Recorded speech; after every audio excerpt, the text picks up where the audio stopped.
Hey guys, welcome back to a Mega Drive and Mega CD video.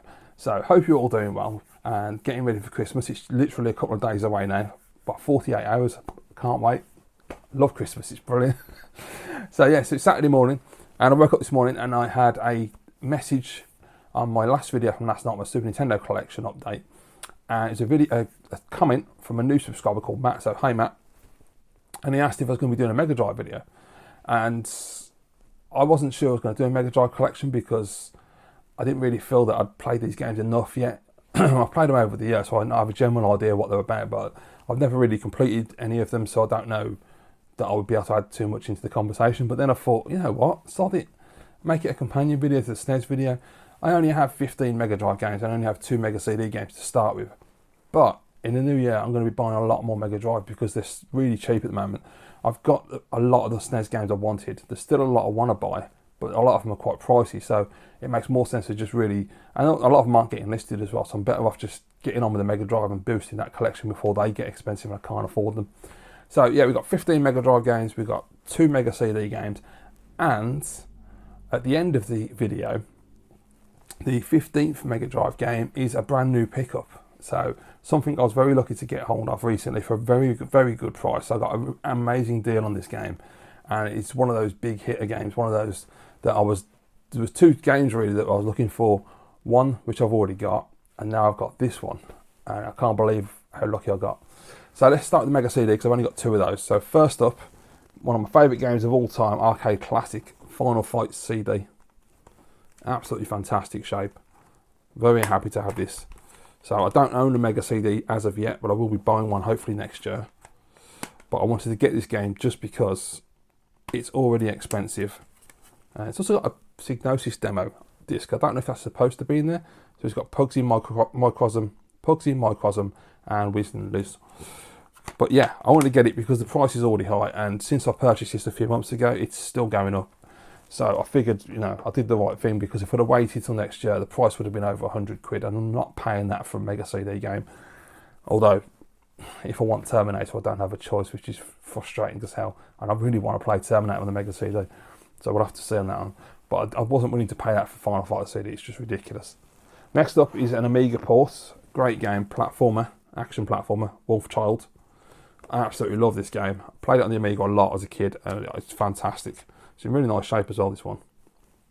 Again, is there anything in the back? Yes, we've just got a little registration card. So yeah, really great little platformer. Basically, you run around beating the shit out of stuff and people, and you get to be powered up and become a wolf, and you become ultra powerful. And I just really enjoyed it on the Amiga. It was a great game. As far as I know, it's on cartridge. It's only available on the Genesis in America. I don't think we can get it on the PAL Megadrive. But I figured for the price, it was so cheap, I thought, well, you might as well just get the CD version and have the CD audio. Makes sense. Right, okay, so onto the cartridge games. So I've got a few, as I say. So first up is a great platformer, Aladdin. Best version of the game. I love my Super Nintendo Aladdin, it's fantastic. But, all complete in nice shape. But quite frankly, what a great sound. I love that. Yeah, but the Mega Drive version, as we know, is the best version. It's absolutely brilliant. And when I was playing it recently, when I picked it up, I was absolutely blown away by the animation. I've never really paid too much attention to it in the past, but it really shocked me how good it is, how Disney it feels, and I found out apparently after that a lot of people were telling me that Disney animators worked on it, and you can definitely tell it's absolutely incredible. It really is quite surprising when you look at the 16-bit era. It's both Super Nintendo and Mega Drive. What developers are actually able to do with that hardware, it's unbelievable, it really is. What a great game. Then we have favourite of mine, Alien Storm, really cool, scrolling beat 'em up, love that artwork, very cool. So yeah, this is a brilliant game. Always have a lot of fun with this one. As I said when I picked it up, I have a great memory of being very drunk with my friend Mark and playing this in the early hours. It's a really, really cool game, really cool 2-player game as well. So yeah, brilliant. Then we got classic platformer, must have, Mickey Mouse's Castle of Illusion. For me, the best Mickey Mouse game. There's some really good ones on different systems, but yeah, this is the one I always come back to. This is the one, with the spider level at the beginning, the graphics are absolutely stunning. The soundtrack, even like my mate Daz said to me in the comments last night, Drexus80, he was on about how he used to annoy his sister when this game came out by bashing Mickey's head against the roof because of the noise it makes. And I always do that. It's really funny when I read that, because I thought, you're not alone, mate. I love that sound effect. But it's just everything about it. Even the sound effect when you get hit and damaged, I love that. It's absolutely brilliant. The sound effect, the sparkle sound effect when you bum stamp somebody, brilliant. Such a great game. Then we have Comic Zone, another great scrolling beat 'em up. Beautiful graphics, look at that, absolutely stunning. Very hard game though. I've never been very good at this. This is a game where you fight for a comic strip, hence the name Comic Zone. Absolutely brilliant, but very, very difficult. You know, Champion 2D, Rob said to me last night, it's probably why people don't talk about this game, because it's so bloody hard. And I think he's onto something now. I think he's right, because it's a great game, definitely underrated, but so difficult. So I'm looking forward to getting stuck into it, because I'm finding recently the more time I put into it, the better I get, obviously. But if I play even at least an hour a day, and I just play every single day the same game for a week or two, I tend to beat games. I'm doing really well lately, so that's one I'm really looking forward to getting stuck into. Then we've got a classic fighter. It is Golden Axe, beat 'em up even. I still believe that the Master System version is better for me personally. I prefer the way it plays. Graphically, obviously, the Mega Drive version is better. And it's a classic game. I just feel that this version hasn't aged particularly well. It's a bit sluggish for me. Still looks really nice visually, but yeah, it definitely shows its age as Golden Axe. Next up, a game I recently picked up. Very happy to have this in the collection. From the collection, the pickup video I did recently, a lot of other people were a little bit jealous of this, which surprised me. I didn't realise it was so sought after, but yeah, it is Mega Turrican. Very happy to have this one. That blue box is great. The artwork's fantastic. This is bloody brilliant, this game. As soon as I got this is all I've been playing recently. Absolutely beautiful shape. Yeah, I've been playing the crap out of this. And a couple of nights ago, I finally beat it, and I tweeted about it because I was so chuffed. This is a hard game. I think the majority of the game is pretty straightforward, so I can do it quite easily. But once you get to the Geiger Xenomorph level, it's so frustrating. I eventually managed to get through the main stage, but once you get through that, you're onto a stage where the screen just keeps scrolling to the right, and you have to just constantly jump, and it's so hard. And I don't even know how many times, at least 10, maybe 15 times I tried to do it, and every time I kept dying. And every time you die and lose your lives, it throws you back to the previous level where you're fighting the Xenomorphs, but you're right back at the beginning. It's amazing. You have to work your way through, and it takes a while to get through it. So that was really frustrating. But then the other night, somehow it just all clicked into place, and I just worked it out, and I just went for it. I just ran at it as fast as possible. Just kept on jumping and ignored the fire and the Xenomorphs and everything. Just shot as many as I could, jumped over them, just went for it, and I managed to get through to the next part, which is a really cool part after that. And then eventually you get to the final boss. It isn't that far after that, and yeah, and I clocked it, and I was so chuffed. So I'd highly recommend Mega Turrican. It can go for silly money. Excuse me. I got a really good deal on this one. I didn't pay like the high end that some people are asking for on eBay. So trust me, be patient, because this is in pretty much mint condition. There's nothing wrong with it. It's immaculate, and I got a great deal. So it cost me a few quid, but worth every penny. If you like Turrican games, then you know how good it is. It's brilliant. Next up, you probably this would have been the next game I'm going to play, but I think I'll play them for alphabetically, starting with Aladdin. But this is a game that I started playing when I first got my Mega Drive. I love this. Mercs. Another game that really shows you that you can make major progress if you put the effort in. The cartridge is in terrible shape. I've got to replace that, unfortunately. Yeah. And I really must put my phone in flight mode. I keep forgetting to do that, because otherwise you get email alerts and text messages. But yeah, Mercs is great. As I said when I picked it up, I was really bad at it, and then I was trying to play the arcade mode. I was all right at that, but I was terrible at I can't remember what the mode is now, the Mega Drive mode anyway. But then eventually it just sort of clicked, and I got the hang of it, and I just got really good, and I got through to about, was it stage 6 I think, without losing a life. And I couldn't believe my luck. I was absolutely kicking ass. I probably can't do it now because I haven't played it for a few weeks, but Mercs is a fantastic one. I absolutely love that game. Next up, great, very nostalgic, Micro Machines 2 Turbo Tournament. I used to play this back in the day at my mate's house. My mate Ada used to have a caravan in the back garden, and we used to get very drunk, and he had his Mega Drive 2 hooked up, and we'd go in and play on Micro Machines when we were very pissed, and yeah, love it. That's some really good memories there, man. Next one, game I'm not impressed with, RoboCop versus Terminator.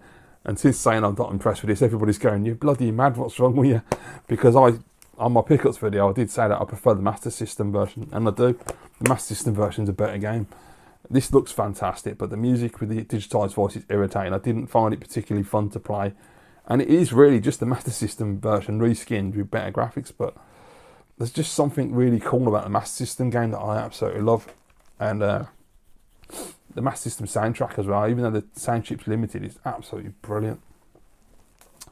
Right, another great one, Shadow Dancer. So one of the Shinobi series. I absolutely love this. This is like Daz Cajones Dolores' favourite game. It's absolutely brilliant. So I've managed to get pretty far in this. I was really getting stuck into it. I got just past the Statue of Liberty. I can't remember if it was a level or two after that.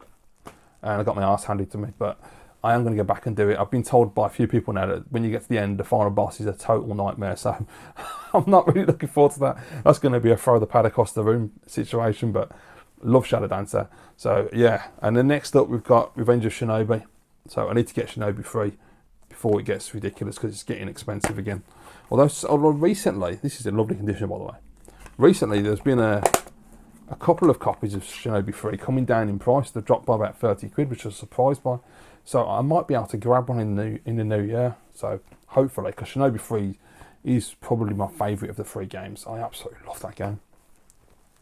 Next up we have a must-have, obviously, Sonic the Hedgehog 2. My favourite Sonic the Hedgehog. I've never really played number 3 extensively, and I've never played Sonic and Knuckles. So the only ones I've played a lot are really number 1 and number 2. And number 2 is fantastic. I just love the stage design, the music, and it's just, you know, when I had the Japanese copy last year, I got really good at Sonic 2 and I was getting really far into it. So yeah, brilliant game. Obviously one of the best games on the system, Streets of Rage.